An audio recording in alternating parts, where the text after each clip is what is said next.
Hey everyone, welcome to Reddit Readout. Today we are checking out ProRevenge. Story 1. I was able to simultaneously gain a 30k per year pension for my mother while wiping my piece of shit father's retirement.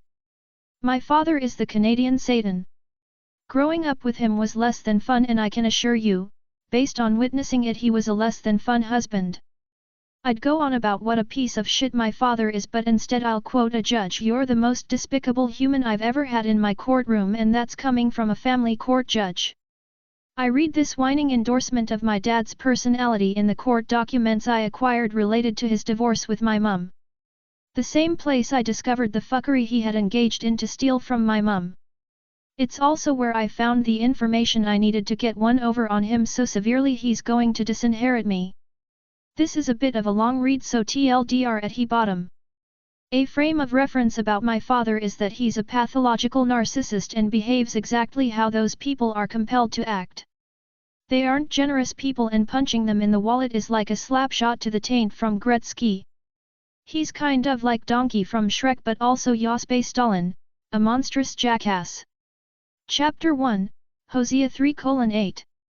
Those that sow the wind shall reap a whirlwind. Our actions always have consequences, and my padre has plenty to answer for.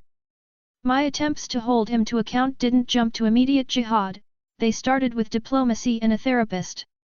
About 10 months ago, when our tale begins, I was going through some stuff. Stuff being a whole lot of PTSD related to both my dad's abuse and my job as a paramedic. He did a ton that affected me deeply, things that I needed to move past, along with all that other razzmatazz from 15 years of EMS. In so trying to move past and work through everything, I quit drinking, started turning my untreated PTSD into treated PTSD, and thinking having my dad involved might help me relationship. Will I seriously fucking misjudged that one? So you'll probably be unsurprised to hear that conversation went swimmingly. I'll spare you the lurid detail, but when I broached the subject with him, our back and forth degenerated into visceral hate, with him screaming at me that I'm a failed paramedic, liar, and piece of shit alcoholic. While I have a certain pride about my job, I have more pride in my 14 months sobriety, so hearing this from my old man might have caused me to behave a bit psychotically. I got right pissed off at him and decided to dig up every bit of dirt I could, see what kind of man he actually is and has been. When it was convenient, I hoped in the mystery machine before taking a trip to the courthouse to unleash my inner gumshoe. Everything is public record, so I bulk bought copies before retiring to my easy chair to read, plot and pet my white long-haired cat. For good measure, I obtained a file of divorce document from my mother. Soon enough I hit upon a line of inquiry worth following up on. It seems that during the final settlement of my parents' divorce, 2002, my mother was awarded 1/3 of my father's employment pension. She was a stay-at-home mother and could not earn one herself, so it was given to her by a judge.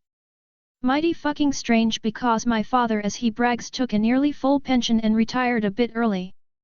No way that asshat was living the last 10 years after retiring early on a 2/3 pension. He isn't constantly bithsing about it.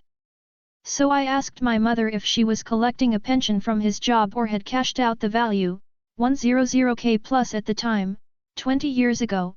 No to both questions. Well, that's interesting. I wonder if that's collectible on, and what 20 years of compound interest from a pension fund makes it worth. Well, I did eventually find out, along with the fact that my dear old dad had been collecting my mother's portion for 10 years, in hilariously open violation of a legal order from a judge. Why didn't my mother pursue this sooner? A combination of being unable to afford a lawyer, being his victim for 20 years, and pessimism after so much of his continued dodging obligation to the order. She just quit. There is effectively no statute of limitations he could hide behind, because the wording of the settlement. Insofar as I could tell, I had him dead to rights and my mother would be collecting. It would be a slam dunk.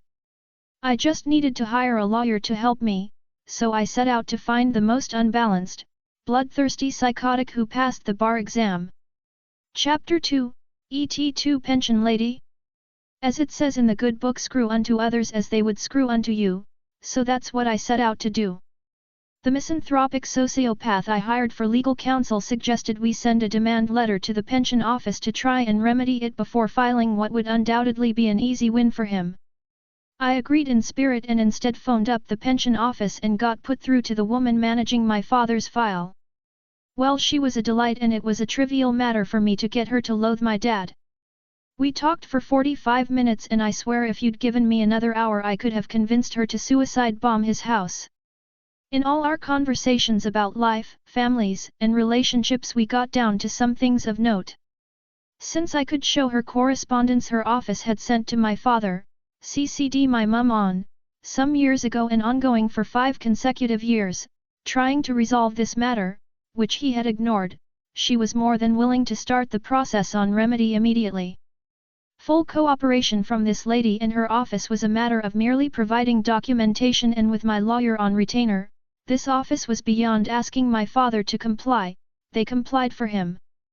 About 2 months since I last spoke to my father and he now had no idea his penicillin was about to take a serious hit. Below I'm going to break down how big a turd I put into his bowl of ice cream. My mother's portion was made whole and adjusted to reflect that her portion was brought to maturity and beyond, so his early retirement doesn't affect her fund. So he loses 10 years of valuation to her. He also retired 3 years early, which cocks him down now to 17 years of pension valuation, not 27. If you'd forgotten, my dad had been collecting my mum's money and was overpaid by 30k per year for the last 10 years. Like I said, mom was made whole, so the pension company is going to claw back that overpayment from the base valuation of his current pension fund. I'm not exactly sure what that does to the number, but it effectively nerfs my old man's private retirement fund. He's got government old age pension, that he took early too, whoops. My dad did some awful shit to me, but I only had to suffer 17 years of him. My mum still has the high score at 20. As much as I did this for spite and malicious glee, I did do it to give my mum a chance at a proper retirement. Chapter 3, Glitter Bombs of Justice. My mother started collecting her pension about 3 months after I contacted the pension office, and to celebrate she bought tickets to New Zealand for the family for Christmas, so we can see our relatives. I was able to get most of my retainer from the lawyer back, and to celebrate I went online to order a glitter bomb. I was able to ship it to my old man anonymously from another country, God bless the USA. I heard through my sister he opened it up in his stupid red Miata, ha ha ha. He'll never get rid of it. TLDR. Got my mother a pension that she was actually awarded in a divorce. My dad had been overpaid for 10 years, had to answer for it. Story 2. Stiff me on overtime. Cue the long expensive revenge. This happened in the early 2000s when I joined a startup. We agreed on a salary and no paid overtime and an evaluation in 3 months and then annually. Standard stuff mostly. It was a very mediocre salary for the work, but I really liked work itself, which was extremely interesting and challenging. For me, even if the finances were so-so, I felt I'd learn a lot of skills which would be useful in the future. After 3 years and having 10 decent clients and a bunch of clients trialing and money rolling in, the talk turned to back pay and paid overtime plus compensating for past overtime. At that point, around $50,000 in OT had been accrued, which is a lot. Legally it couldn't be back pay, so the talk was always of a discretionary bonus. Now at this point, everyone is okay with this, myself included. And this was discussed in writing, via company emails too, so I felt secure and that no bad will was in play. I felt the company should be able to afford the payment. Equally, I'd happily settle for equity at a discount, which is legally possible there, if cash flow was an issue. The discussions about back pay, possible equity and now started to drag on, and I was getting irked by this. In the end, I was made an offer of equity which meant the company valuation was far beyond anything reasonable, in the hundreds of millions, and I'd get a minuscule stake, less than 0.01% of a company with 9 employees and a projected annual turnover of around 2 million. It was a FU of sorts to stiff me out of money, and I didn't want to take that lying down. To say I was furious was an understatement. Anyway, the day he made that offer I handed in my resignation. This sent the CTO into panic mode because the CEO had refused an updated contract and I was still on a 1-month notice period, plus I had a lot of untaken paid leave. Basically it meant I was walking out right then and there. So, off I went that very same day, to the shock and surprise of everyone, I guess. The next day I sent an official, registered, letter requesting my overtime/back pay and received a negative response, which I followed up with another, detailed, demand. This was also rejected because the bonus was discretionary and there is no overtime. However, I'd been seeking legal advice and I understood that they don't have a leg to stand on if I am willing to pay for an attorney. As the liability in such matters is firmly and 100% on the employer, I was willing. You need to understand that going to a lawyer was very rare in those parts back then, so companies didn't generally expect this outcome. Things have since changed. When going through the applicable laws with the attorney, I noticed there is a limitation of 7 years.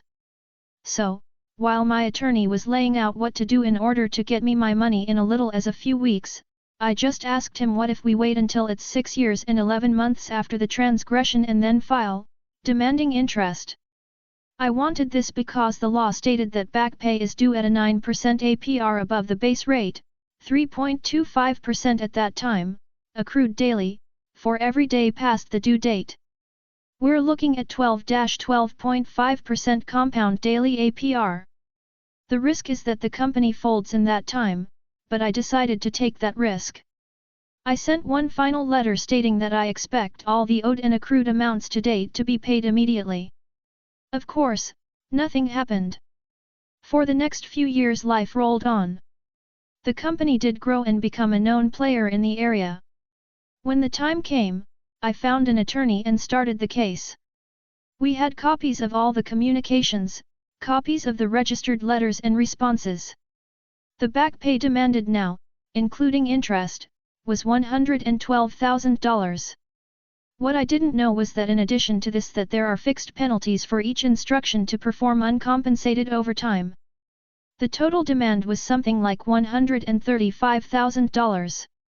To say that the CEO, who was still CEO, lost his sh*t would be an understatement. I got a very verbally abusive phone call which I dutifully recorded, as it wasn't completely unexpected, and was added to the filing. The CEO fought, or tried to, but when the judge heard the phone call, he took an immediate dim view. Reading through all the communication just put more nails in the defense's coffin. The judge just ruled and instructed the company to pay immediately and without delay and also ordered the company to pay all my legal costs. They also got a full audit from the Department of Labor. The company paid up a week later. To add insult to injury, the evening of the court's decision, the CEO apparently got very drunk and crashed his car into another vehicle while drunk. He got a DUI conviction and lost his driving license for half a year and his insurance refused to pay out for the damages to his vehicle, brand new Mercedes S-Class, as he was drunk. All in all, a glorious day. That's all for today. Please don't forget to like and subscribe.